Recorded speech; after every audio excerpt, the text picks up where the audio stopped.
Hello friends, day 39 Telangana history. Telangana రైతాంగ సాయుధ పోరాటం. ఫస్ట్ క్వశ్చన్, తెలంగాణ రైతాంగ సాయుధ పోరాటం ప్రారంభమైన సంవత్సరం ఏది? Option B 1946.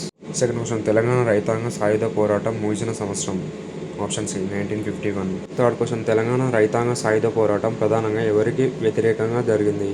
Option C Nizam ప్రభుత్వం అండ్ జమీందారులు. ఫోర్త్ క్వశ్చన్, ఈ ఉద్యమం ప్రధానంగా ఏ ప్రాంతంలో జరిగింది? Option C Nalgonda. Fifth question, Telangana రైతాంగ సాయుధ పోరాటానికి నాయకత్వం వహించిన పార్టీ ఏది? Option B communist party of India CPI. Sixth question, రైతాంగ ఉద్యమానికి ప్రధాన కారణం ఏమిటి? ఆప్షన్ డి పైవన్నీ. సెవెంత్ క్వశ్చన్, వెట్టి చాకిరీ అనేది ఏమిటి? ఆప్షన్ సి బలవంతపు ఉచిత పని.